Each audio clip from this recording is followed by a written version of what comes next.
Iori, a first-year university student, moved to the coastal city of Izu, planning to live with his uncle Tashio. Tashio owned the Grand Blue diving equipment shop. Upon arrival, Tashio invited Iori to explore the shop while he parked the car. Since he was about to start college, Iori decided to stay with his uncle. It had been 10 years since he last visited the coastal city. While enjoying the sea view, Iori suddenly noticed a girl removing her diving suit. Their eyes met. Shortly after, Tashio called him, and Iori immediately went to his uncle. Iori felt he had seen the girl somewhere before and was curious about the kind of people he would meet in his new environment. Opening the door, Iori was shocked to see a group of men playing rock, paper, scissors. These people were far from what Iori had expected in his new surroundings. Tashio welcomed Iori to his shop. Iori quickly asked why there was something strange in front of him, but Tashio mentioned that people always told him the apron he wore didn't suit him. However, that wasn't what Iori was talking about. He questioned why the group of men was completely naked. Tashio explained that this happened every day in his shop. Iori immediately ran out saying he wanted to go home. Shinji and Ryujiro noticed this and approached Tashio. Shinji asked Tashio who the guy that just arrived was. Tashio said it was Iori, his nephew from Izu University. Hearing this, Shinji and Ryujiro mentioned they had the chance to recruit a new member. Meanwhile, Iori wondered why there were perverts in his uncle's shop. Not long after, Shinji and Ryujiro chased after him, calling his name. Seeing this, Iori panicked and ran as fast as he could to avoid them. They called Iori shy, but Iori was more concerned about their naked appearance. It didn't take long for Shinji and Ryujiro to bring Iori back to the Grand Blue shop. Tashio still thought Iori was just homesick and said he would get used to it over time. Iori admitted he had run away because he was shocked to see everyone partying naked. They indeed liked to dress that way, but at that time they were playing rock, paper, scissors to determine who would prepare the diving equipment tanks, and for them, being naked was normal during the game. Ryujiro was chosen to prepare the tanks, and Iori accompanied him. Ryujiro introduced himself as a second-year mechanical engineering student at Izu University. Iori turned out to be in the same department as Ryujiro. Suddenly, Ryujiro confessed he would be happy if Iori joined his club, but Iori said he wasn't interested. Ryujiro then forced Iori to sign the club's registration form. Ryujiro asked if Iori was interested in diving. Iori was indeed interested but didn't want to do it because he couldn't swim. According to Ryujiro, if someone always stays in their comfort zone, they won't be able to go anywhere, and the important thing is whether they're interested in stepping out of that zone. Suddenly, a girl who had just finished diving approached Iori and greeted him.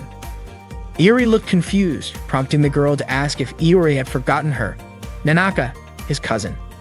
Iori then realized and immediately apologized. Nanaka understood, considering they hadn't seen each other for 10 years. Nanaka asked if Iori had seen Chisa, expressing that Iori would be surprised at how cute Chisa had become. Nanaka mentioned that she and Chisa had just finished diving. Hearing this, Iori suspected the girl he had met earlier was Chisa. Nanaka asked if Iori was interested in joining Shinji's club. Iori said he wasn't interested, not because he didn't like diving, but because he was a technical school graduate and wanted to keep his distance from the technical school atmosphere. As Iori opened the door to the cafe, he saw a group of men without clothes. Nanaka then told Shinji to keep an eye on Iori. Ryujiro announced that they were holding a welcome party for Iori. Iori immediately stated that he had no intention of joining the club, but Ryujiro told him not to say such things and insisted that Iori always rejected something before even trying it. Iori denied it, but Ryujiro pointed out that Iori often complained about things he had never experienced, just like when he said being naked outdoors was bad even though he had never tried it. Ryujiro urged Iori to drink alcohol and invited him to play rock, paper, scissors while making to gain some experience. Iori shouted that he had no need for such an experience, but Ryujiro argued that there was no such thing as a useless experience. Shinji also encouraged him to try it, but Iori still refused. No matter how much they tried to persuade him, he refused to be dragged into their insane games. That night, Chisa walked alone, still wondering if the person she had seen earlier was really Iori. Suddenly, memories of her time with Iori 10 years ago resurfaced. When Chisa entered Grand Blue, she was shocked to see Iori among the alcoholics playing rock, paper, scissors. He had even won 3 times in a row and wanted to lose on purpose just to show off. Chisa walked in and Nanaka greeted her.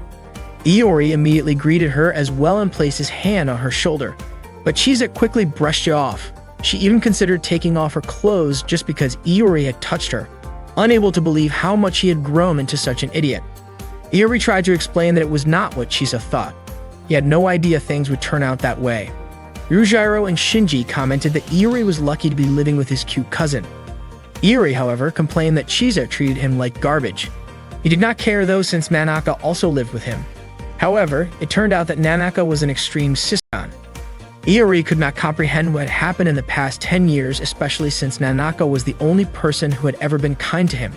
Shinji reassured Iori, telling him that many people did not have perfect lives at home. Iori agreed with that statement and resolved to live his college life with enthusiasm as compensation. It was already late at night and some people had to leave since they had work the next day and needed to catch the train. Iori was about to go home as well, but Shinji and Ryujiro stopped him from leaving. Iori reasoned that he had orientation at 9 a.m. the next day, but Shinji assured him that he would be fine since they would make sure he would not be late. The next morning, Iori woke up only to realize that he had spent the whole night drinking with Shinji and Ryujiro. He panicked when he saw that his phone displayed 8:45 a.m. To his shock, he had fallen asleep outside, surrounded by a crowd of people who were even taking pictures of him. To make matters worse, he found himself in front of the campus auditorium. Ryujiro and Shinji smiled and told him that he would not be late. Iori had arrived at college filled with high hopes of meeting new people and starting a fresh chapter in his life. However, all of that was overshadowed by a gloomy beginning on his first day. Everyone remembered him as the guy who passed out in front of the auditorium. As Iori walked through campus, he overheard some girls admiring a handsome guy named Kohei.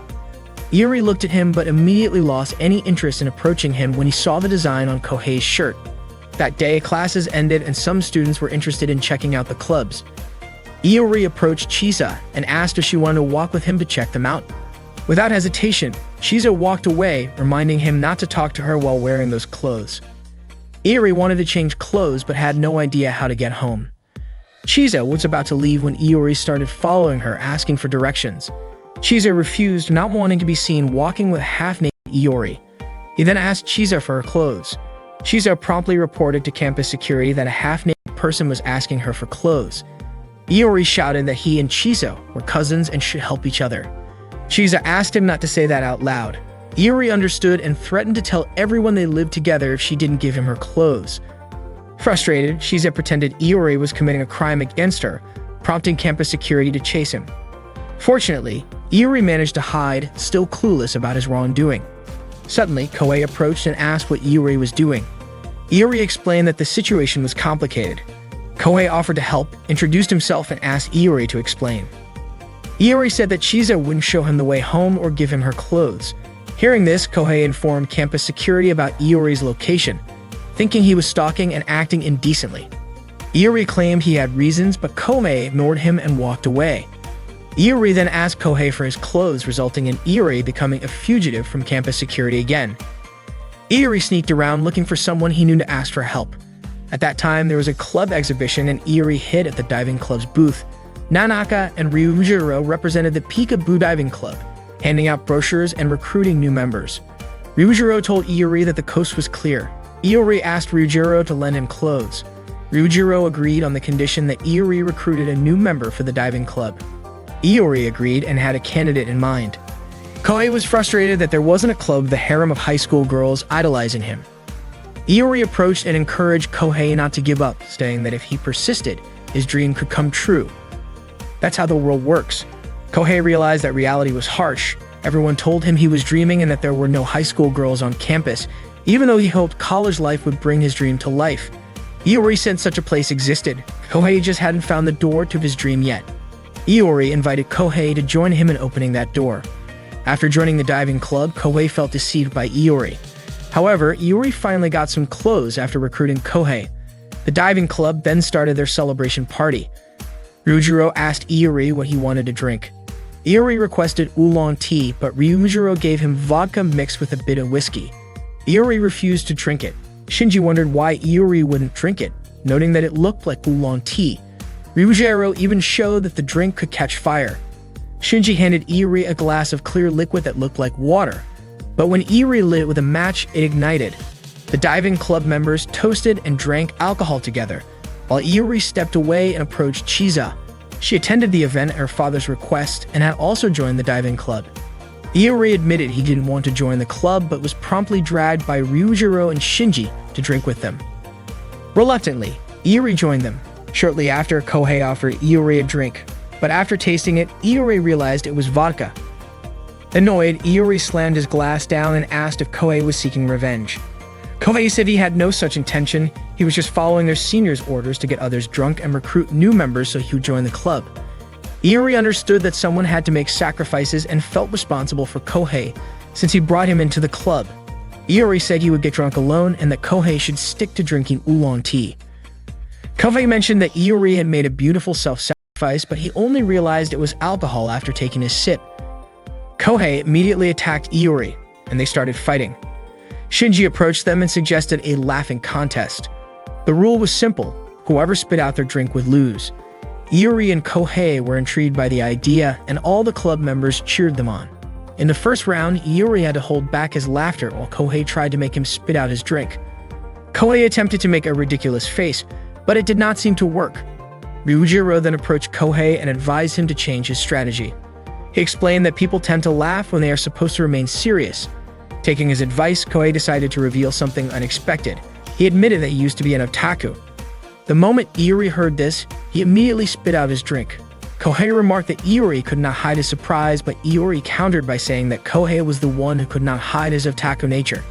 Since Iori had lost the round, Shinji instructed him to do a sosu, meaning he had to chug an entire alcoholic drink in one go.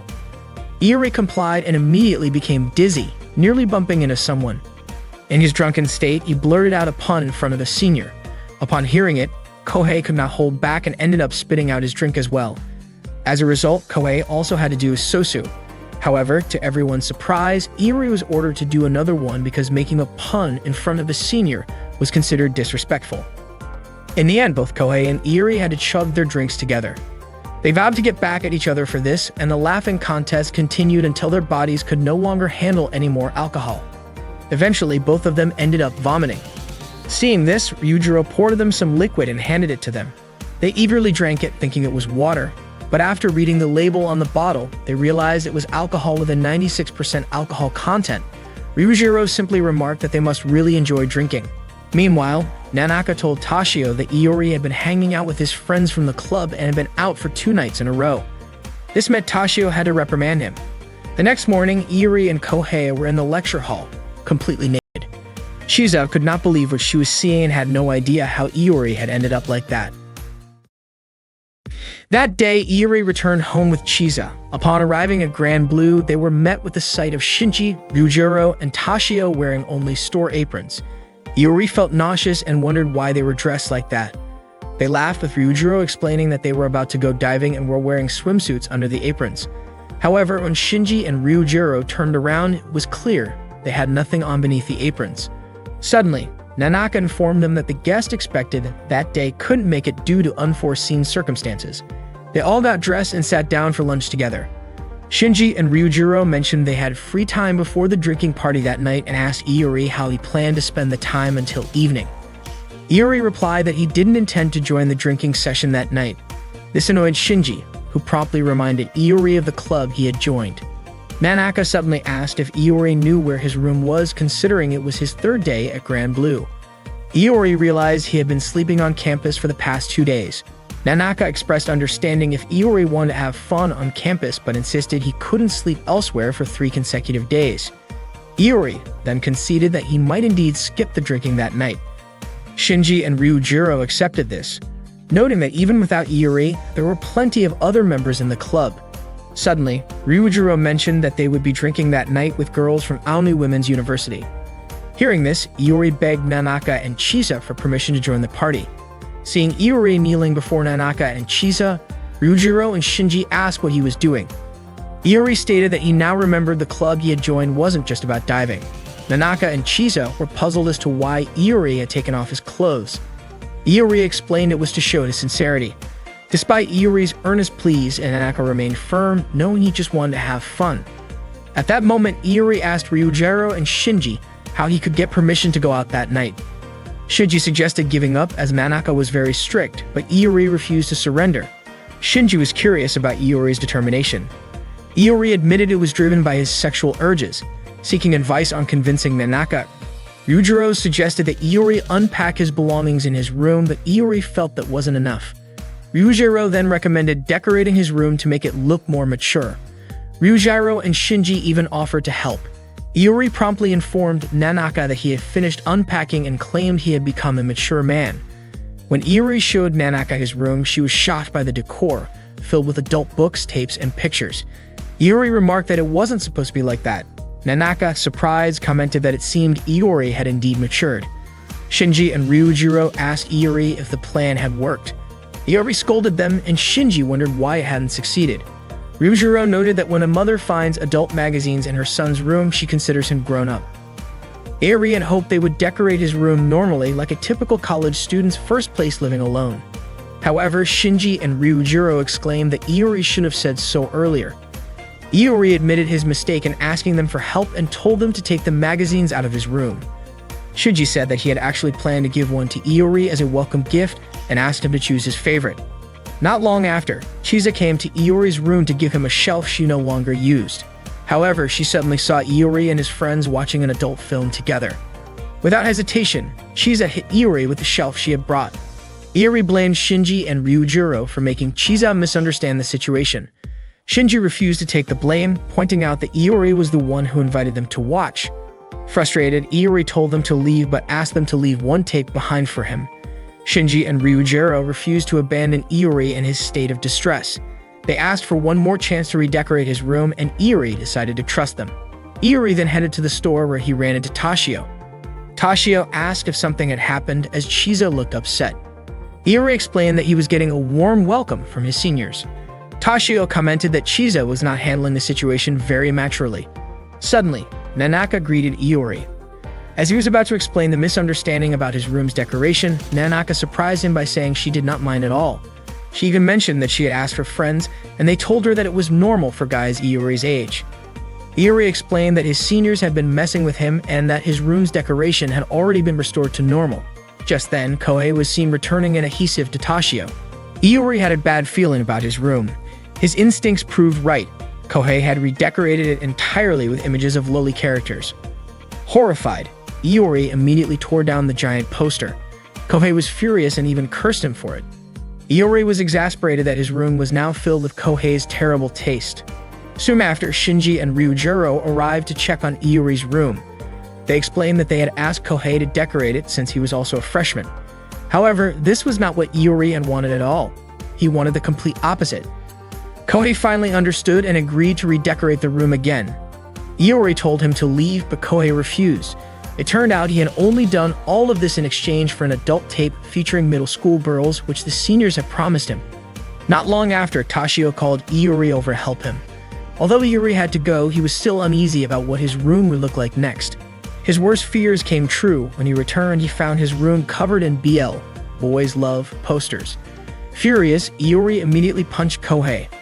The new decoration was even worse than the last one. Iori ordered everyone to leave, but they ignored him.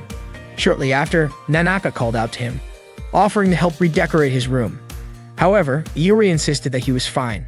Then the voices from the BL video the seniors were watching echoed through the room, sending shivers down Nanaka's spine.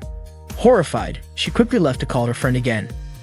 Iori returned to his room and shouted that he would personally redecorate it so that he could finally join the party. He also wanted Nanaka to approve of the room's new look. Kohei asked if Iori had any ideas, and Iori decided to fill the room with pictures of Chisa, knowing how much Nanaka adored her younger sister. The seniors were skeptical about the concept, saying the room now looked like it belonged to a stalker. Kohei reminded everyone that the drinking party was about to start. However, Shinji informed them that the party had been postponed due to an issue.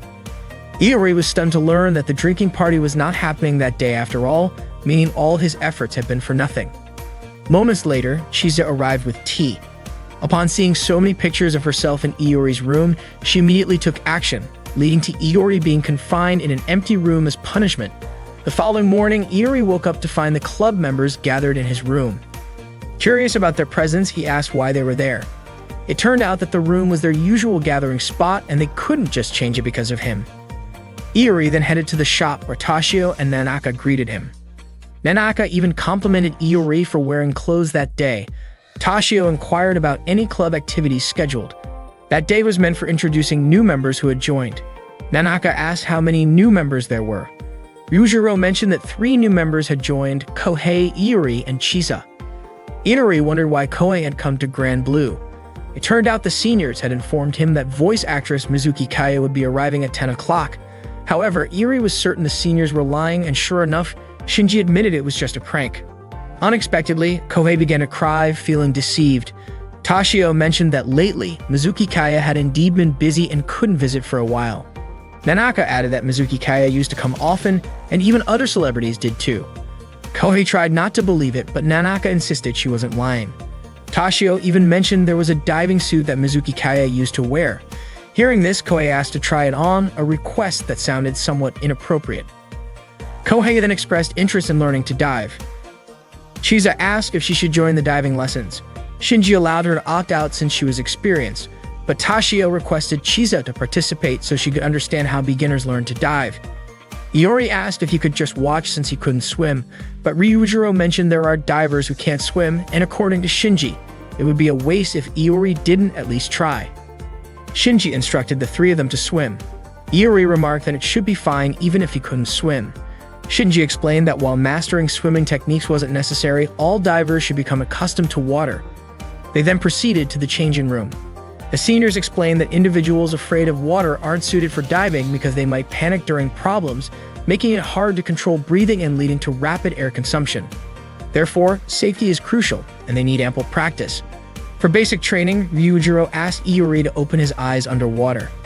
Iori attempted it but couldn't manage. Ryujiro then gave him a diving mask, and Shinji provided one for Kohei as well. After putting it on, Iori re-entered the water. He heard strange sounds, couldn't breathe, and couldn't move, but didn't feel pressure on his eyes. However, upon opening his eyes, he unexpectedly saw Kohei's naked body. Iori resurfaced, and Ryujiro asked if the underwater view was that astonishing. Iori didn't want to look again. Kohei scolded Shinji for removing his pants underwater, but Shinji claimed he was just helping Kohei stay calm. His diving equipment came off. At that moment, Chisa had just finished changing into her swimsuit and came out to join the practice. However, upon reaching the pool, she saw Iori completely naked, soaking in the pool. Seeing Chisa arrive, Iori felt a bit embarrassed and mentioned it was part of the training. Ryujiro commented that Iori liked taking off his clothes. Iori stated he didn't enjoy being naked. Chisa asked Ryujiro, who explained he was just training Iori to get used to the water. Chisa walked away to observe them from a distance. The seniors continued to persuade Iori to enjoy the beauty underwater, but Iori refused, stating he wasn't interested in going underwater anymore. After finishing practice, Iori sat alone in the shop. Nanaka approached him and asked how his diving practice had been. Iori replied that he hadn't enjoyed it at all. Nanaka then invited Iori to go somewhere with her. She took him to a large aquarium. Iori was puzzled as to why the aquarium allowed them in, considering it was already closed.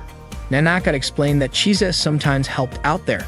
She showed Iori a video of Chisa diving in the aquarium. Seeing Chisa's friendly face and sweet smile, Iori remarked that it wasn't how he had imagined her before. Nanaka commented that Iori wasn't good at judging people and that Chisa was actually quite popular. She described Chisa as kind, and although she might sometimes be insincere and clumsy, she was sweet, good-natured, gentle, and had a pleasant scent. Iori gazed at the aquarium and mentioned that perhaps he should learn about fish too, as it might help him enjoy being underwater. Nanaka considered Iori's thoughts to be overthinking, pointing out that neither she nor Chisa had ever thought about that before. Iori speculated that it was because Nanaka and Chisa could swim and liked fish. Nanaka responded that no one instantly knows how to swim or has extensive knowledge about fish. They just want to experience what it's like. Iori didn't quite understand what Nanaka meant. Nanaka led Iori to a very large aquarium, and the view felt like an underwater world. Iori was amazed by it and felt as if he were in an underwater realm. However, Nanaka mentioned that it was merely an imitation of the underwater world, and there were many places to experience a world even more amazing than that. She revealed that it was actually Chisa who had asked her to bring Iori there, suggesting that perhaps Chisa wanted Iori to enjoy diving. Iori wondered why Chisa desired that. Nanaka speculated that Chisa simply wanted Iori to know that there was a beautiful world underwater. And that was also what Shinji and Ryujiro wanted. That's why they always encouraged Iori to dive. Iori then understood that no one likes to hear negative things about what they enjoy, and it's better to have many friends who share the same pleasures. That way it's more enjoyable for both him and them. Nanaka also wanted Iori to understand that although water can be intimidating, there's also a lot of fun to be had. Iori expressed that he was now more interested in the underwater world, which pleased Nanaka. After returning from the aquarium, Iori gave Chizette a keychain as a souvenir. Chizette remarked, asking if Iori hadn't considered how often she went there. Iori explained that the keychain was a token of his gratitude because Chizette had persuaded Nanaka to take him there. Chizette simply wanted Iori not to belittle diving activities, and Iori responded that he would give it a try. Chizette accepted the souvenir and asked how it felt underwater. Iori admitted that he didn't like it yet, but he wanted to get closer to it, which is why he wanted to give Chizette that gift, and he thanked her. Chizette suggested that Iori should have bought something cuter. That night, Iori dreamt of wearing a girl's high school uniform preparing to serve his seniors. Upon waking the next morning, he felt disturbed by the nightmare. He encountered his two seniors carrying a girl's high school uniform, which made him scream as it reminded him of his dream. Kohei wondered why they had given him a boy's high school uniform. Shinji mentioned that it was time to focus on club activities. Chizette approached them and was puzzled to see Kohei and Iori holding girls' uniforms like perverts. Iori insisted it was a misunderstanding, and Kohei explained that the uniforms were for diving. They were unsure how to wear them. Kohei even dressed his Ani-made body pillow in the uniform, believing it could ward off sharks. Shinji and Ryujiro then presented the actual diving equipment, revealing that the high school uniforms were not part of it. Iori and Kohei felt deceived. Shinji explained that diving requires significant funds, and the high school uniforms were a means to generate money. Kohei and Iori imagined how they could use the uniforms to earn money. Iori even envisioned selling himself to wealthy older men, bringing him to tears. Shinji informed them about the Izu Summer Festival, an event at their campus scheduled for May, which included an inter-club male beauty contest. The winning club would receive a cash prize, and they wanted Kohei and Iori to participate.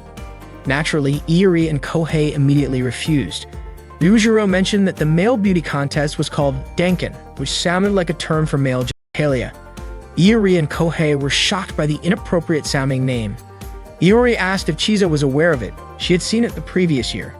Kohei was unwilling to participate in the contest, especially wearing such uniforms and being laughed at. Shinji told Kohei that he was a sweet guy and should use his charm to help the diving club. Iori remarked that this meant they didn't meet him since they already had Kohei. Shinji stated that Iori would participate in the comedy category. Ryujiro asked Kohei and Iori to wear diving suits. That day, the seniors took them to the sea. Iori inquired if Chizette would join them, but she said she was tending the shop. Before Iori left, Chizette asked if he was looking forward to starting college life.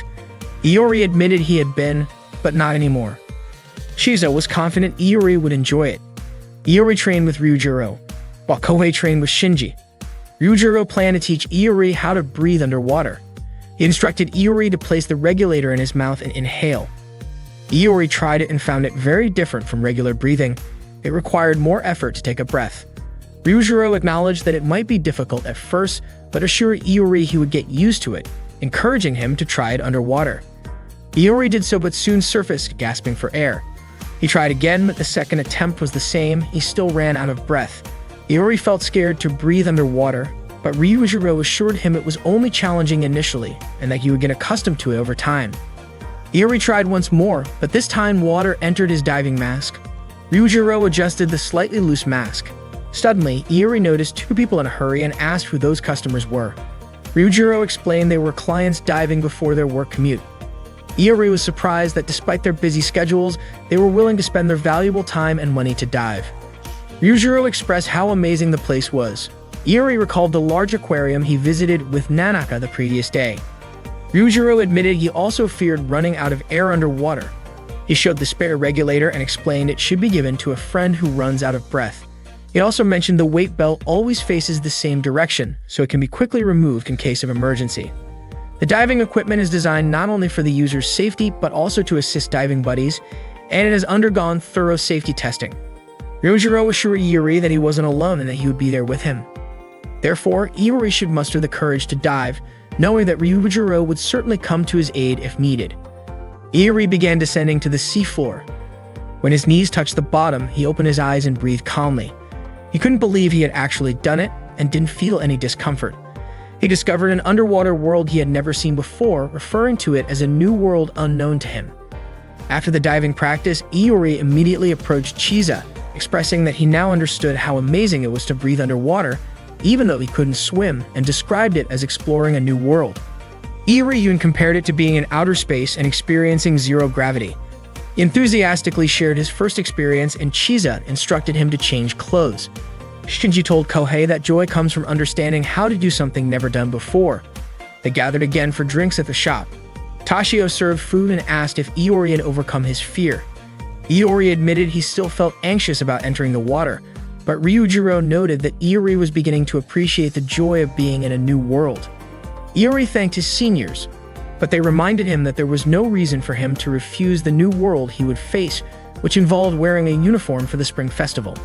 The next morning, Iori woke up feeling dizzy from excessive drinking. Suddenly, a woman pressed his head and told him to go back to sleep. Iori was shocked to see a sexy woman beside his bed and thought it wasn't real. However, he considered that getting drunk and waking up next to a half-naked girl was normal at that time. Iori didn't even recognize who the girl was. Shinji and the others woke up, and Ryujiro mentioned that their club was an inter-campus club and that the girl was Azusa from Aomui Women's University. Iori asked why Azusa was sleeping there. Shinji suggested it was because there was a place to sleep there, but Iori pointed out that he had gone to bed first. According to Shinji, Azusa wasn't concerned about such matters, as evidenced by her clothes scattered around. Iori wondered why a woman would undress in a room full of men. Iori was surprised to see Ryujiro and Shinji dressed that day. It turned out they had activities outside and had invited Azusa. That morning, Azusa cooked okonomiyaki for them. After Kohei tasted it, he found it delicious. The club planned to sell okonomiyaki at the Izu Spring Festival, with the proceeds going to club funding. Therefore, Azusa would teach the new members how to make it that day. Meanwhile, Shinji and Ryujiro went to prepare the equipment, and after finishing, they would all eat together. Previously, Shinji and Ryujiro informed Kohei and Iori about an important matter regarding the Izu Spring Festival.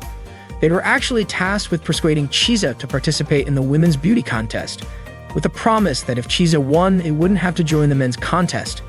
While learning to cook, Iori and Kohei pondered how to get Chisa to agree, knowing she usually refused to participate in beauty contests. They concluded they needed to catch Chisa off guard. Their plan was to get Chisa drunk and then trap her into agreeing to join the contest. Iori and Kohei began their scheme. Iori pretended to be hot and asked for a drink, to which Kohei agreed to prepare. Kohei returned with 2 glasses, claiming both contained oolong tea. However, the glass in his left hand held oolong tea, while the one in his right was a mix of vodka and whiskey. Iori took the glass from Kohei's left hand and offered it to Chisa, but she declined, saying she was busy. Suddenly, Azusa grabbed the glass from Kohei's left hand and drank it. Azusa sensed something unusual in Iori's drink, but Kohei insisted there was nothing odd and urged Iori to prove it. Their first attempt failed, so they switched roles. This time, Iori prepared the drinks. Unfortunately, while mixing them, Chisa approached Iori and remarked that his actions were truly awful, suspecting he was trying to get Kohei drunk. Once the food was ready, Azusa tasted Chisa's cooking and found it quite good. As they were eating okonomiyaki, Kohei and Iori suddenly offered Chisa a beer, but she refused. Azusa immediately requested the beer, commenting on how considerate Iori and Kohei were. She also mentioned hearing from Nanaka that Iori and Kohei were amusing, revealing that Azusa was the friend Nanaka often called, so she knew a lot about Iori. Iori then realized that Azusa must be aware of his room's decorations from that time. Accidentally, Iori spilled his drink and Azusa helped him clean up. During this, Iori explained that all the pornographic and homoerotic items in his room were just a misunderstanding. Suddenly, Azusa confessed that she liked both, feeling happy to meet someone with similar interests. Kohei didn't understand their conversation and reminded Iori to continue their mission to get Chisa drunk. Kohei and Iori prepared oolong tea and shaved ice made from alcohol, but fortunately, Chisa declined them. Chisa didn't understand what Iori and Kohei were trying to do, but Azusa questioned why they wanted to get Chisa drunk. They denied the accusation. Finally, Kohei and Iori confessed that they wanted Chisa to participate in the beauty contest, but Chisa immediately refused. They kept pleading, but Chisa remained firm in her decision. Azusa suggested that wasn't the right way to ask, and that they should explain their reason. Iori explained that if Chisa entered the beauty contest, They would get money and wouldn't have to join the men's contest. After hearing their reason, Chisa still refused to participate in the women's beauty contest. That night, Iori and Kohei informed Shinji that they had failed to persuade Chisa, meaning they would have to join the men's contest. Iori asked who had participated in the beauty contest the previous year, and it turned out Azusa had represented the diving club, but was eliminated in the first round because she forgot her swimsuit and only wore underwear, leading to disqualification. Shortly after, the club members started a naked rock-paper-scissors game. Azusa, who was sitting with Nanaka and Chisa, expressed her desire to join the men. Nanaka was surprised that Azusa was interested in such things. Seeing Azusa approach and express her wish to join, Iori and Kohei were shocked, not expecting that the loser of the game would have to strip. Azusa was already familiar with the rules of the game, and she was not going to end up completely naked since she was a woman.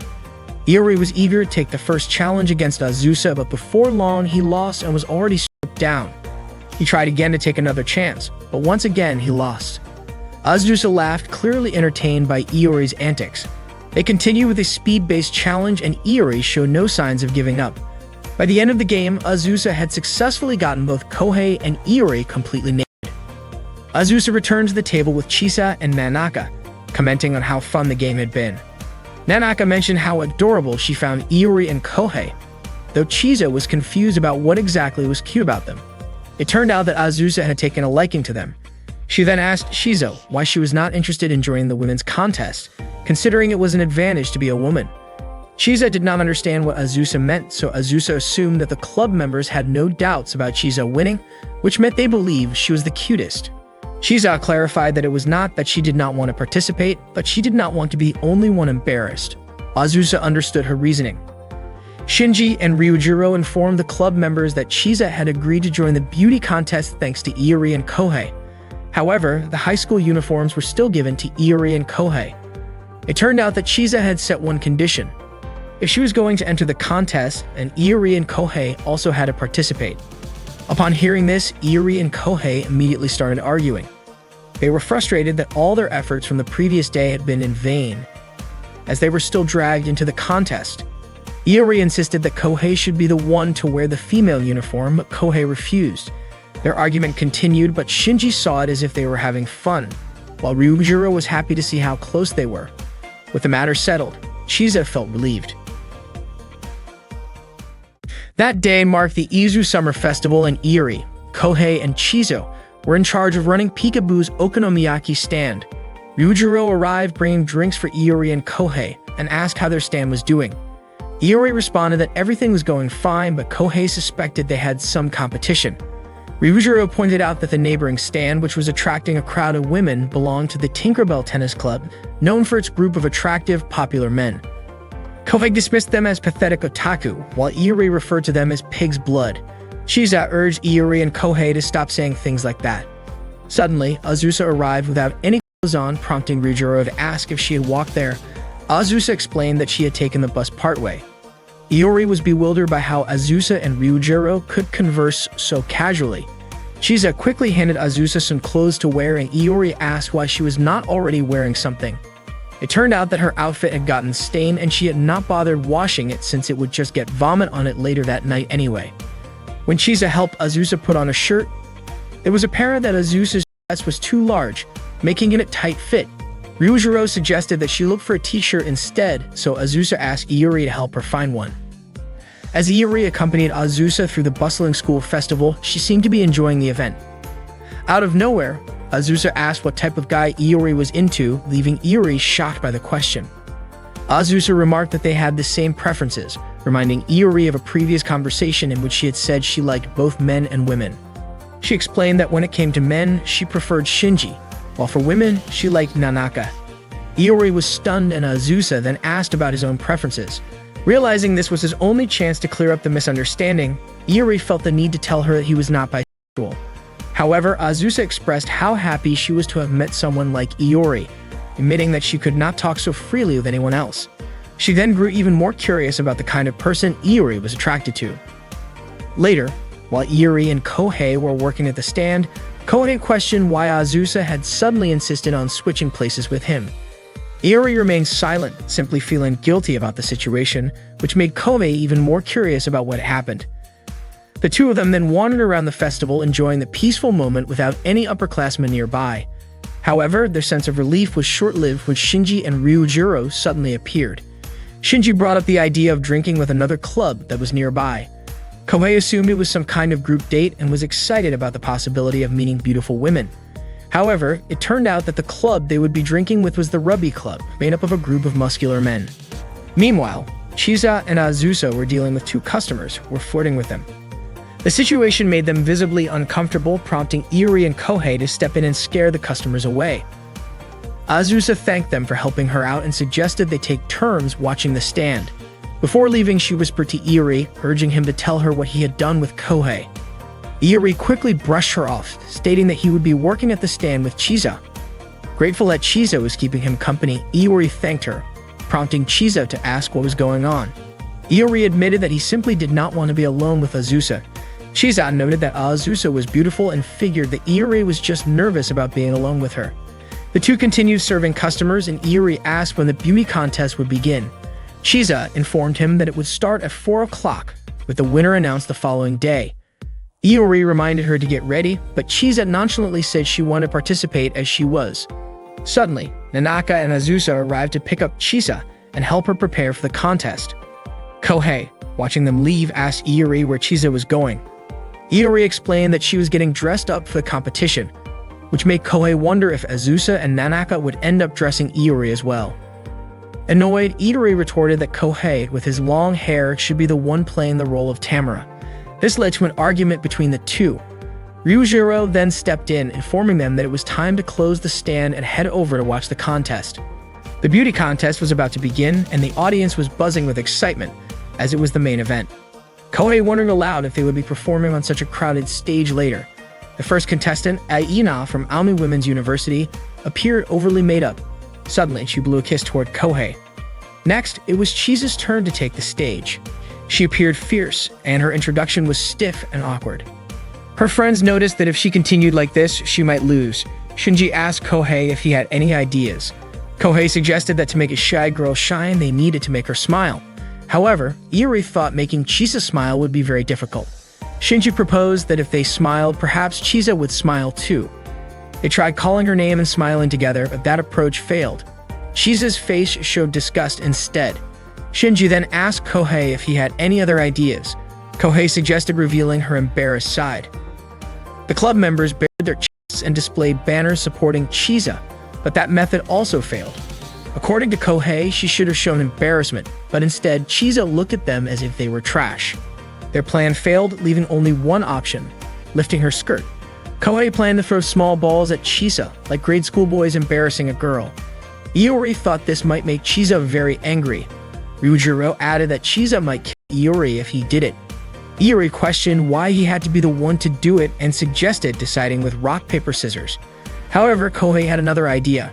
They would all throw the balls simultaneously so Chisa wouldn't know who the culprit was. They agreed to Kohei's suggestion. The first throw went smoothly, making Chisa feel embarrassed. The subsequent throws also hit their mark, and Nanaka didn't miss the moment to photograph Chisa. The club members praised Iori's throw. Iori then realized that his friends hadn't thrown any balls. At that moment, Chisa glared at Iori sharply. After the contest, Chisa searched for Iori, intending to beat him up. Iori and Kohei hid behind some plants when suddenly a beauty pageant contestant approached Kohei, surprising him. The overly made-up contestant asked Kohei to go out with her.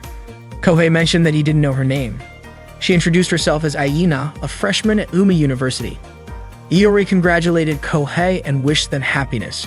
Just as Iori was about to leave, Kohei stopped him, asking why he was leaving him alone. Seeing Iori and Kohei arguing, Aina ran away. While the club members were drinking, Chisa suddenly approached Iori with a sharp look. Iori tried to explain that what he did on stage was to bring out Chisa's charm. Suddenly, Chisa said she owed Iori. Iori smiled happily because Chisa wasn't angry and even offered to buy him a pair of sexy underwear as thanks. It turned out Chisa handed him a large bottle of liquor to finish. Before Iori could finish his drink, he ran away because he couldn't handle it anymore. Iori sought refuge behind Azusa. Ryujiro asked if something had happened to Azusa that made her late. Azusa explained that a guy wanted to get close to her. That guy was Kudo, the captain of the Tinker Bell Tennis Club. Iori asked if Azusa was okay. Azusa recounted that she told Kudo to sign up for the male beauty contest, promising to cheer for him in the front row, and when Kudo signed up, she managed to escape. Shinji asked if Azusa would cheer for Kudo, but she said she wouldn't. Shinji was relieved Azusa was safe, and Ryujiro noted that Azusa was just in time for their meeting. Not long after, the members of the Rugby Club arrived for a drinking party with the diving club. According to Iori, this drinking party was even crazier than the last one. As Iori and Kohei went to get drinks, they noticed Aina sitting alone. Aina approached Kohei, leaving him confused as to why she was following him instead of joining the tennis club members. At that moment, Aina was rambling incoherently due to being extremely drunk. She confessed that the reason she had asked Kohei out was because she found him sexy, just like the reason she had joined the tennis club, because everyone there was sexy. She had thought that having a boyfriend would allow her to experience the college life she had always dreamed of, but instead, she ended up like this. Arina began crying loudly, saying that she had worked so hard, learning how to apply makeup, trying on clothes she would never normally wear, and doing things she did not want to do, only to become the butt of everyone's jokes. Iori assumed that the people Aina was referring to were from Tinkerbell. Kohei agreed, saying that if Aina wore makeup that thick, people would naturally think she was crazy. Aina protested, saying that they used to call her cute, but Kohei bluntly pointed out that they had actually been laughing at her. It turned out Aina already knew that. At first, she did not mind being treated like a joke as long as she had friends and could have fun. But after the drinking party following the contest, the Tinkerbell members had told her to go home because they had laughed enough at her expense. Aina realized that she never needed to try so hard to change because, in the end, no matter what she did, people would still laugh at her.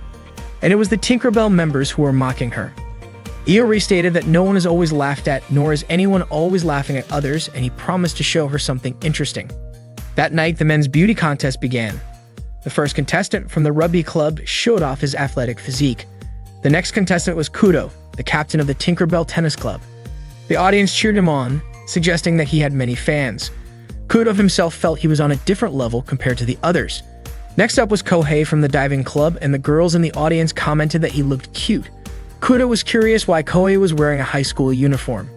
He admitted that Kohei seemed decent, but he was confident that he would be the one to win the contest. Suddenly, Kohei approached Azusa and asked her not to date Kudo. Instead, he asked her to date him. Kudo understood that Kohei was trying to attract attention that way, but he was irritated that Kohei had the audacity to use his name without permission. Kudo then approached Azusa and asked her to choose him instead. The audience eagerly waited to see whom Azusa would pick. Then Azusa reached out and took Kudo's hand. Kudo smiled and apologized to Kohei for how things turned out, like he believed that everyone was on their own level and that someone out there was a perfect match for Kohei. Suddenly, Kohei burst into laughter, mocking Kudo. It turned out that the Azusa who had chosen Kudo was actually Iori in disguise. Iori laughed, never expecting that he would turn out to be Kudo's perfect match. Kohei laughed as well, saying that Iori was on the same level as Kudo when it came to being a woman. At that moment, Iori from the Peek-a-Boo Diving Club officially entered the comedy contest. Just as Kudo was about to say something, Iori cut him off, teasing him by declaring that the captain had confessed his love to him. Kohei chimed in, saying that although it was painful, Kudo had to stay strong and he hoped that the two of them would stay together forever. Iori and Kohei then said in unison that they had laughed enough and told Kudo to go home. Iori had successfully demonstrated his point to Aina. The audience erupted into cheers and Azusa praised Iori and Kohei, saying that they had pulled it off. However, Chisa suddenly walked away. That night, the members of the diving club raised their glasses in celebration. Suddenly, Aina entered the room looking like she wanted to join them. Kohei handed her a bucket full of drinks to celebrate the party. He commented on how heavily Aina had done her makeup. Aina was shocked to see that Iori and Kohei could drink so much. Kohei explained that his body had been trained for it. The diving club members praised Iori and Kohei for their impressive drinking abilities. The next day, while working at the booth, customers started flirting with Chisa after learning that she had participated in the beauty contest. They scrambled to talk to her and some even dared to grab her hand. Normally, Iori and Kohei would have immediately stepped in to help, but they were still unconscious from drinking too much. Before long, Shinji and Ryujiro arrived to drive away the pushy customers. Later that day, the winner of the contest was announced. Chisa had won the beauty contest, but she looked gloomy on stage. Shinji and Ryujiro were curious about why she seemed that way. Azusa explained that Chisa had only entered the contest for Iori and the others. However, instead of supporting her, Iori and Kohei had worked hard for Aina. On top of that, Chisa had been constantly hit on by guys because of the contest, and no one had stepped in to help her. That was probably what had made her angry. The host then asked Chisa who she would share her joy with. Smiling, Chisa replied that of course she would share it with her boyfriend Iori, who was currently passed out on the stage. The host was surprised that Chisa was dating such a perverted guy. Shinji realized that Chisa was using Iori as an excuse to reject other men. Azusa became curious about what they would do now that they were together. That day on campus, Iori told Kohei that it seemed like their classmates were looking at him differently. Kohei felt the same way. Iori wondered why that was happening. Kohei did not understand, especially since he and Iori had been acting the same as usual. Kohei then asked Iori to go ask them what was going on. Iori told Kohei to do it instead, but Kohei suspected that they might not answer if asked, and that would hurt. When Iori tried to talk to them, one of them told him not to speak so casually to them because they would kill him. That was exactly what Kohei had predicted. Iori called it strange, but Kohei said it was nothing unusual for a first introduction. Their classmates' stares were terrifying. Iori was convinced that something had happened and wanted to find out what it was, but no one was willing to talk to him. Kohei suggested that Iori ask Chisa, but Iori found that impossible, especially since she was not wearing her usual expression, and she would probably glare at him. According to Iori, Chisa had been in a bad mood ever since the Izu Spring Festival. When Iori turned around, he suddenly saw Chisa smiling at him. That made him even more certain that something had happened to him. Besides that, he could feel the murderous intent around him growing stronger. Kohei was sure that Chisa knew something. When Iori approached Chisa to ask her, Chisa told him that he could talk about it in their room after they got home. Immediately, the classmates who had been staring daggers at him stabbed their pens into the table as if they were ready to kill Iori. Iori screamed and demanded that Chisa tell him what was going on, but Chisa claimed she knew nothing, and Iori did not believe her. Chisa insisted that she had nothing to do with it. Suddenly, his classmates threw a piece of paper at him with a message telling him to break up with Chisa immediately, or they would kill him. Iori showed the paper to Chisa. Kohei asked if he and Chisa were dating. Just as Iori was about to deny it, Chisa said they had been dating since before the school festival. Kohei reminded him that if they continued dating, their classmates would kill him. Iori said he would do as they wanted, but then suddenly thanked Iori for choosing to risk his life for Chisa. Iori was baffled, wondering what Chisa was planning. Their classmates started to approach Iori. Kohei asked if he had anything to do with this, but one of them stated that they were only after Iori.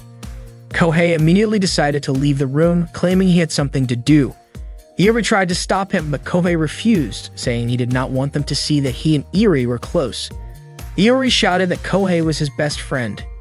He also yelled that Kohei had started dating a girl from Aomori University named Azusa 2 weeks ago.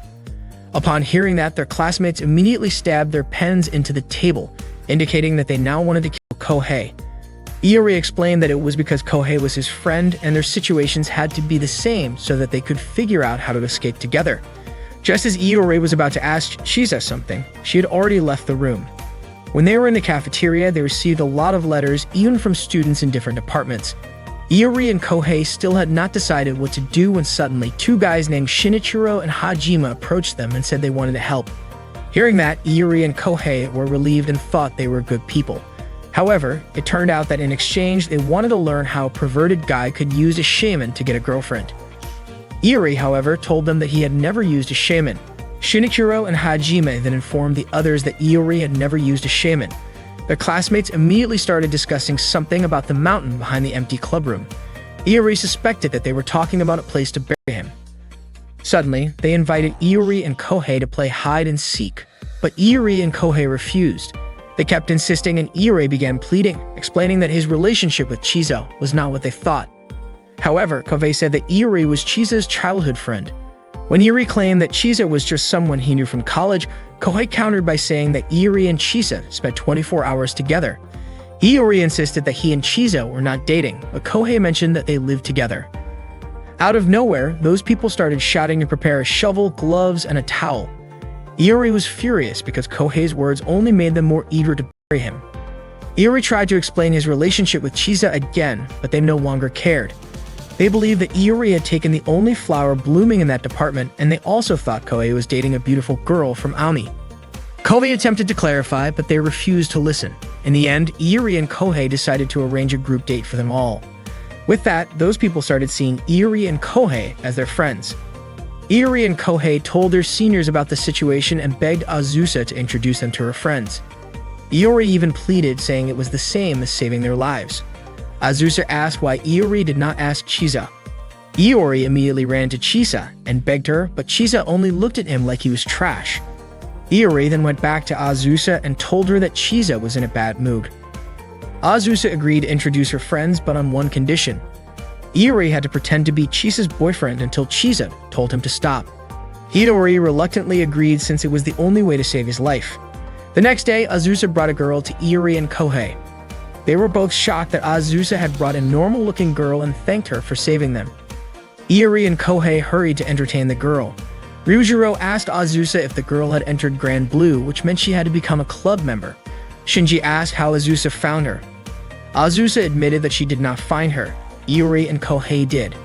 The girl introduced herself as Aina, who had left the Tinkerbell Tennis Club and wanted to join the Peekaboo Diving Club. Kohei and Iori were stunned to realize that the girl was Miss Over the Top. It turned out that after the Izu Spring Festival, Aina had expressed her desire to join the diving club. Azusa then reminded Iori to keep his promise. Aina glanced at Chisa and said she was happy to meet the people in the diving club. Iori and Kohei knew there was no way they could make Aina arrange the group date. That day, Shinichiro and Hajime met Iori and Kohei for their group date. They were curious about what kind of girls they would be meeting and which university they were from. Shinichiro asked what the girls were like. Iori said that the girl was serious yet laid back, a complete contrast. Iori mentioned to Kohei that Aina did not seem excited about the group date. Kohei was confused as to why Aina refused to introduce her friends. Shinichiro and Hajime were convinced that she did not want to introduce her friends to perverts like Iori and Kohei. Hearing that, Iori and Kohei were offended, even though Shinichiro and Hajime had just considered them their friends moments ago. Shinichiro and Hajime started beating Iori, saying that he already had a girlfriend, which was why the girl did not want to introduce him to her friends. Just as Iori was about to explain that he and Chizo were not dating, he suddenly remembered his promise to Azusa to pretend to be Chisa's boyfriend. They finally arrived at the location for their group date. Before entering the cafe, Hajime suggested they come up with a signal, pointing their chopsticks at the girl they liked to prevent any conflicts. If they did not like anyone, they would point the chopsticks at themselves instead. Unfortunately, Shinichiro did not need such signals because he had already made a vow to his heart to date anyone regardless of who they were. Iori and Kohei called him incredibly manly, like an honorable warrior, but Hajime dismissed him as trash who would sleep with any girl. When they entered the cafe, they were shocked to see that all the girls Aina had brought were heavily made up. Iori was absolutely furious with Aina. Unexpectedly, Shinichiro continued with the blind date and engaged them in conversation, even though his friends had hoped he would just give up. Shinichiro chose one of the girls among them, pointing his chopsticks toward the girl in front of him. After toasting together, the girl began introducing herself. The first girl was named Kyoko, the one Shinichiro had chosen, and he asked about Kyoko's hobbies. Kyoko mentioned that her hobbies were horse racing and pachinko. The next girl was named Keiko, followed by Kanako and Aina. Iori, Hajime, and Kohei also introduced themselves. The three of them immediately chose their respective girls and sat across from them. Shinichiro felt touched because his friends were helping to make the blind date go smoothly. Hajime reminded Iori and Kohei that their supporting role was to make the blind date more lively. Iori started a conversation with Aina, mentioning that Aina looked different than usual. Kanako asked in what way Aina was different. Iori replied that Aina's clothing and makeup were different. Aina explained that since it was a blind date, she had made a great effort in her preparations. Hajime offered drinks to Iori and Kohei, reminding them that their task was to make Shinichiro into a man. The three agreed to let the girls call them by their real names to appear more familiar. They all began introducing themselves by their real names, but suddenly Aina mentioned that changing nicknames would cause club members to misunderstand. However, if Iori still wanted to call her by her name, Aina wouldn't force him. Just as Iori was about to call Aina, Kohei immediately stuffed Iori's mouth with a bottle of drink to prevent him from ruining the event. Hajime reminded them that their role was to support Shinichiro. Iori reluctantly said that he really wanted to call her by the name Aina. Aina then asked Iori to say it once more. The food arrived. The menu at that time was ramen salad. The girls immediately took photos together because they had just heard of that food menu. While the girls were discussing some photos, unexpectedly, Aina showed a picture of Kanako without heavy makeup. Iori and the others then suspected that the girl was actually beautiful. Iori and Hajime pointed their chopsticks toward Kanako and invited her to chat. The two of them wouldn't give up on winning over Kanako. Suddenly, Shinichiro pointed his chopsticks toward Kanako, indicating that Shinichiro had changed his target when Kanako mentioned she liked Kanamoyo films. Upon seeing a photo on Kanako's phone of the female witch monster Lalako, Kohei immediately became interested in her. Suddenly, Kohei approached Kanako and invited her to come to his room. The girls suddenly went to the restroom together. Shinichiro became upset with his friends, thinking they were supporting him. They almost got into a fight, but Iori reminded them that they were friends and that jealousy wasn't the solution. Instead, cooperation was the key to victory. Iori mentioned that if one of them became close, they could have another blind date tomorrow or the day after. Hearing that, everyone agreed and was excited to achieve victory together. Iori approached Kanako. Seeing Iori chatting so closely with Kanako, Kohei and the others felt annoyed. Suddenly, Kohei approached Iori and asked how he and his girlfriend were doing. Iori was surprised by Kohei's jealousy over his success in getting closer to Kanako, especially since he was just one step away from achieving his dream of having a girlfriend in college. However, to his surprise, Kanako did not react at all after finding out that Iori had a girlfriend. Aina invited her friends to order dessert. Iori wondered if Aina was helping him, but it turned out that Kanako said Aina had already told her that Iori had a girlfriend. The blind date came to an end, and the girls thanked Iori and the others. In the end, nothing came of the blind date. It was just a waste of time and money. Iori asked his friends if they had heard what was said after they turned around, and it turned out that the girls had called them a zoo. Unwilling to be called animals, they countered by calling themselves street performers. Regretting that they had arranged the blind date, they immediately decided to go drinking together because there was no way they could go home in such a state. That night, Kyoko asked Aina if what they had done was enough. Aina apologized for making them do that to help her. However, Kanako said that wearing makeup like that was fun, and Keiko also thanked Aina for letting them copy the report. Kyoko mentioned that maybe there were some nice guys at that time, but since they looked so overdone, it was understandable. Aina said it was fine because it was not the first time they had seen them like that. She then asked if guys who did not care about appearances were not every girl's dream. Her friends laughed and told her that she had been watching too many dramas. Meanwhile, Iori and the others were getting drunk. He lamented that if his friends had not interfered, Kanako would have already been his. However, Kohei told him it was too late to complain. Hajime even reminded them that they were all friends and Shinichiro would never forgive a traitor. That day, while at the cafeteria, Iori begged Chisa to stay by his side, but Chisa refused. Iori kept pleading, but Chisa continued to reject him and told him to give up. It turned out that Iori wanted Chisa to sit next to him and let him see her answers during the upcoming German exam. Iori then told his three friends that he had failed to persuade Chisa to let him cheat.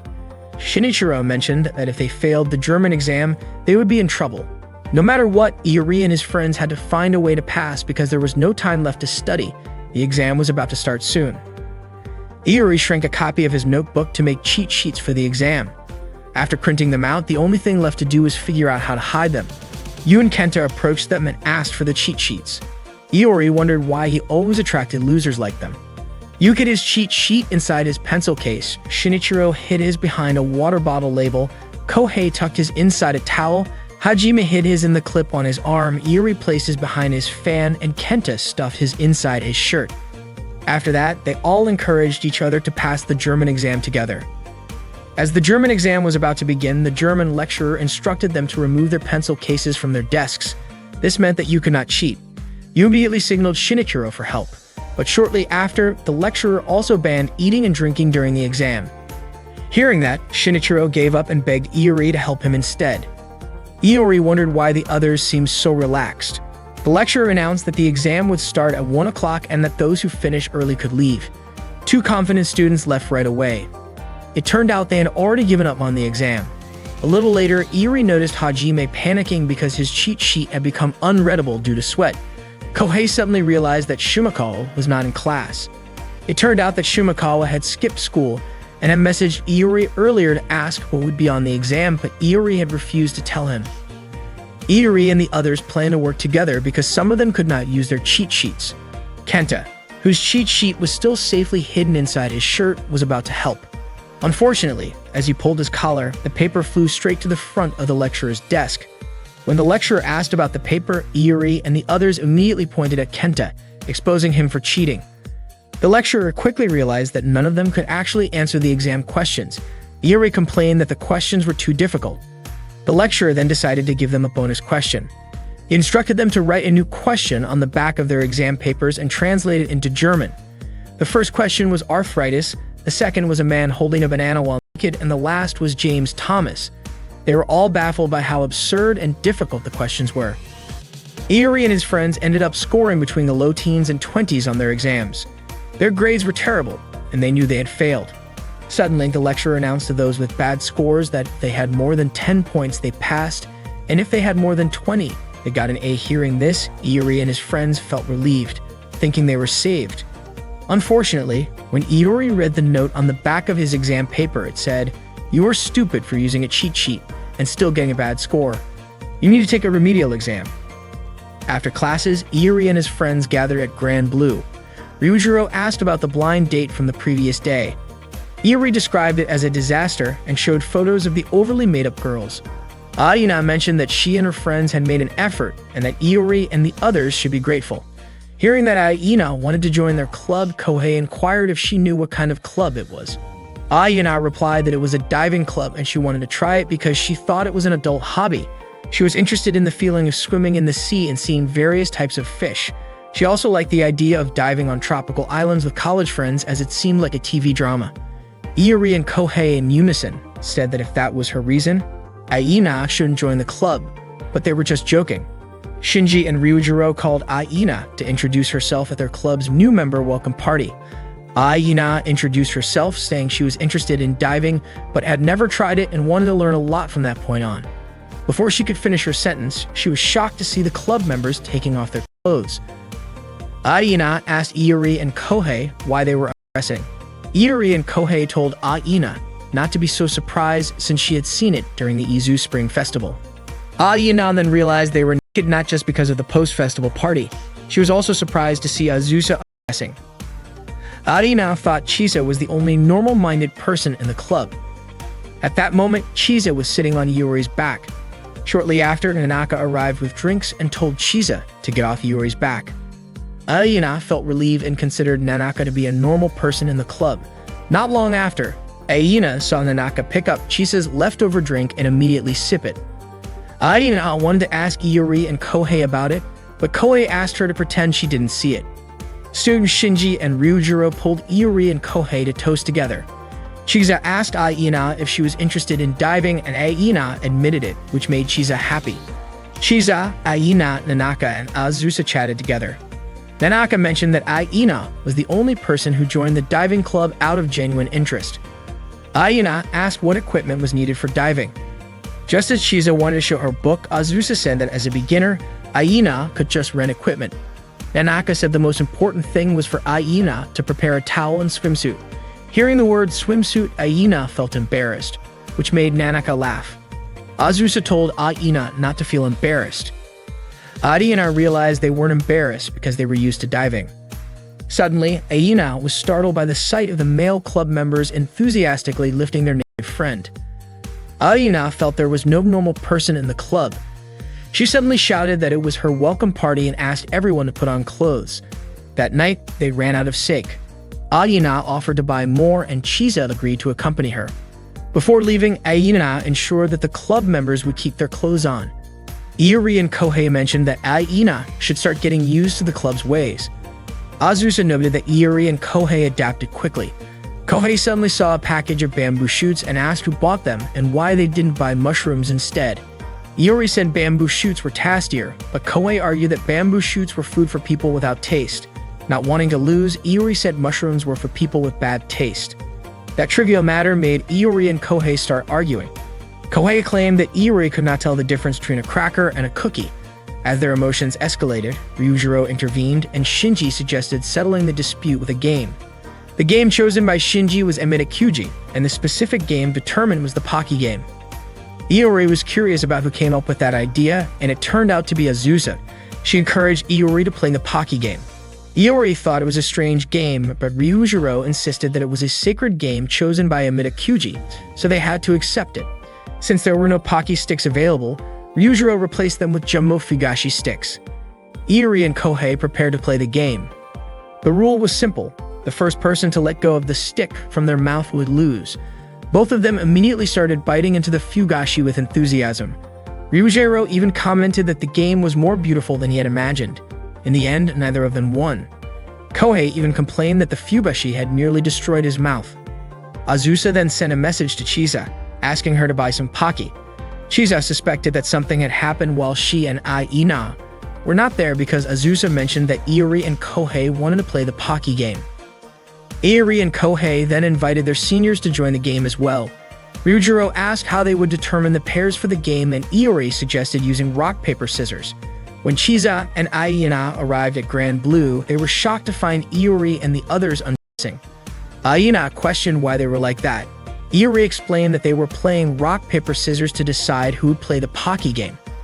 Aina was confused as to why playing rock, paper, scissors required them to remove their clothes. Shinji then explained that rock, paper, and scissors were naked, so the players had to be naked as well. Ryujiro then announced that the diving club had new members, so they needed to prepare for the license class. Kohei joked that the license was for the person who could strip the fastest, while Iori said it was for the fastest drinker. Shinji was baffled by their reasoning, as the license was clearly for diving. Hearing that, Iori and Kohei were shocked because they had not mastered diving at all. Shinji asked if they had read the diving manual, and both of them claimed they had. To test their knowledge, Shinji asked them some questions. He asked if they knew hand signals, and Kohei responded that they were simply gestures. Ryujiro explained that hand signals were crucial for communication underwater. Shinji then demonstrated a hand signal and asked them to interpret its meaning. Shinji's gesture meant stop, look here, and dive. However, Iori interpreted it as stop for a moment, I am going to kill you right here. Shinji then asked what Iori would do after receiving that hand signal. Iori responded that he would shoot Shinji first with an underwater gun. Shinji concluded that Iori could not be trusted with hand signals. Next, it was Kohei's turn. Kohei was confident that he would do better than Iori. Shinji showed another hand signal, which meant there is an issue, oxygen is running out, ascending. However, Kohei interpreted it as Yahoo Ayin, yeah. After receiving that signal, Kohei decided that he would keep watching Shinji forever. Shinji suspected that Iori and Kohei had not studied at all. They both apologized, and Shinji handed them the book so they could properly learn from it. While reading the diving manual, Nanaka approached Iori and asked if he was studying for the license. Iori mentioned that he had only learned hand signals. Nanaka then moved closer to Iori, making him nervous. She told him that he needed to memorize the hand signals. Leaning in, she whispered to him that she had heard rumors about him and Chisa dating. Hearing that, Iori immediately signaled to Shinji and the others that he was in trouble. Iori then approached Azusa and told her that Nanaka had heard about him and Chisa dating. He asked Azusa for help, and she agreed. Feeling relieved because he could rely on her, he asked what she was planning to do. It turned out that Azusa intended to tell Nanaka who Iori actually liked. Before she could say anything, Iori suddenly shouted that he was deeply in love with Chisa. Hearing that, Nanaka seemed upset and walked toward him. Iori quickly gave another hand signal to Shinji and the others, calling for backup. Iori wanted to explain the situation to Nanaka, but to his surprise, she looked pleased instead. She admitted that she had been worried since Iori and Chisa had not been getting along recently. If Iori was saying such things, it meant their relationship was fine. Azusa asked Nanaka if she was okay, but Nanaka simply stated that Iori and Chisa seemed so close that they really looked like a couple. Azusa then asked what she would do if Iori and Chisa actually started dating. Nanaka admitted that she did not know. Iori thought Azusa's question was unreasonable. However, what Nanaka meant was that she was unsure of what she would do. Iori became convinced that one day Nanaka would end up killing him. He assured her that such a thing would never happen, but as Chisa's older sister, she could not ignore it if Chisa ended up in a relationship. The next day was diving practice. Each person was paired up, Shinji with Kohei, Chisa with Iori, and Aina with Azusa. Iori felt awkward about being partnered with Chisa. Nanaka then told everyone to change into their swimsuits. Aina was surprised that Nanaka and Azusa were changing in front of everyone, but Chisa explained that since they were already wearing swimsuits, it was not a big deal. As usual, Ryujiro and Shinji were wearing nothing. After that, they put on their diving suits. While walking toward the sea, Iori asked Nanaka why she had paired him with Chisa. She admitted that she wanted them to make up. Iori then asked what would happen if the opposite occurred. Azusa reassured him that Chisa was very friendly when she was underwater. Before diving, Chisa asked Iori not to stray too far from her. She asked if he was nervous and reassured him that they would be swimming in shallow waters. She also told him to let her know immediately if anything happened. Iori understood and followed her. When they reached the ocean floor, Iori followed Chisa's lead as she dived ahead of him. He realized that she was not actually mad at him. She pointed out various locations and marine life around them. Iori understood that Chisa took diving very seriously to ensure that accidents did not happen and so that everyone could enjoy the underwater scenery. After practice, Aina said that the experience was really fun. Azusa and Nanaka were happy that she had enjoyed it so much. Chisa then asked Iori if he had fun, and he admitted that he did. Seeing that Iori and Chisa had made up, Azusa and Nanaka were confident that everything would be fine. Suddenly, Iori remarked that Chisa was definitely Nanaka's little sister because he could tell just by looking at her from behind. According to him, Chisa had a spectacularly shaped butt. Upon hearing that, Chisa immediately beat him up. Iori and his 5 friends had just finished their German remedial class. They were surprised at how easy it turned out to be. After class, they planned to have some drinks and agreed to do so at Iori's place. However, Iori felt something was off and asked why it had to be at his place. It turned out they wanted to check if Iori and Chisa were living together, as Iori had mentioned before. Iori was certain that if they found out the truth, they would kill him. He didn't mind if they discovered he was dating Chisa, but he felt it would be disastrous if they found out he was living with Chisa's very sexy older sister. He couldn't even imagine what would happen. Just as Iori was about to ask Kohei for help, Kohei grinned at him instead. After class, Iori informed Nanaka that his friends would be visiting his room that day and asked her to hide somewhere. Nanaka didn't understand why, but Iori couldn't explain. He just said his life was in danger. Nanaka was puzzled since it was Iori's friends who were coming. Shortly after, Kohei and Iori's other friends arrived, bringing drinks. They only then realized it was a dive shop and seemed interested. Iori quickly invited them to go straight to his room, but they seemed to want to look around the shop first. Upon reaching Iori's room, they were suddenly shocked by underwear scattered on the floor, which naturally surprised them. Iori was sure it was Azusa's doing. Iori's friends were upset and called him a traitor. Suddenly, Shinichiro stated that Iori wasn't betraying them. He even referred to the bra as a hat and asked them not to make a fuss about it. Shortly after, you found the lipstick, shocking them again. This time, Iori was sure it was Ayina's doing. Shinichiro instead referred to the lipstick as a suppository. You blamed Iori, but Iori reasoned that their club often used it for games. Shinichiro suspected that the bra didn't belong to Chisa because of its jumbo size. Hajime even speculated that whoever took it off wouldn't dare go home, and you was sure no woman would dare go home without a bra. However, Iori thought Azusa wasn't normal. Not long after, Hajime saw a long-haired wig, then Kenta found a female high school uniform. Hajime screamed, prompting Kohei to ask what was wrong with them. Hajime was puzzled that Iori had many strange items. Shinichiro even suspected Iori was a dangerous person, and Yu suggested they pretend not to see it. Seeing a magazine, Shinichiro asked if Iori was looking for a part-time job, and Yu asked if there was something Iori wanted to buy. Iori said that diving required a lot of expenses. When they opened the job vacancy magazine, they were surprised to see a job marked as model, especially seeing the wig and female high school uniform. They became increasingly scared thinking about it. They immediately started the drinking party to toast their success in the German remedial. Suddenly, Shinichiro returned from the bathroom and told Iori that he had found an angel. Shinichiro showed a photo of Nanaka on his phone to his friends. They said she was very beautiful. Shinichiro said that he met Nanaka while getting some fresh air outside. Shinichiro realized when he saw her, he thought about dating her. Kenta said it was impossible, and Hajime said they were on different levels. Shinichiro understood that but really wanted Nanaka to bear his children. Iori was sure Shinichiro had gone mad, and everyone was even embarrassed to know him. Not long after, Shinichiro went out again because he wanted to meet Nanaka. He even said he wanted to kneel and ask Nanaka to date him. Iori finally understood how Shinichiro confessed his feelings to a girl, and Kohei wondered about Shinichiro's past. Shinichiro mentioned that when he returned, he would become a man. They all speculated about what might happen to Shinichiro, acknowledging that Nanaka was very beautiful and certain that Shinichiro would cry if she rejected him. Shortly after, Shinichiro returned naked and in tears, making his friends curious about what had happened. Shinichiro scolded Iori. explaining that when he went to the beach, he saw many men. Hearing this, Kohei and Iori immediately understood. Kenta didn't grasp the situation but was sure it was horrifying. Hajime also mentioned that seeing naked men could make his eyes rot, even though Iori and Kohei saw it almost every day. Iori then calmed him down and invited him for a drink, especially since Kohei was also certain Nanaka would reject Shinichiro. Hajime even remarked that it was impossible for Shinichiro to get a girlfriend. Shinichiro wondered why his friends couldn't comfort him a little. Hajime and the others had at least confirmed that Iori wasn't living with Chisa. They also mentioned that Kohei's joke wasn't funny, but Kohei insisted he wasn't joking, prompting Iori to hit Kohei to stop him from talking. Iori also said that Kohei liked to make jokes. Hajime and Kenta became doubtful that Iori was dating Chisa. Even Yu found it strange for Iori to have a girlfriend.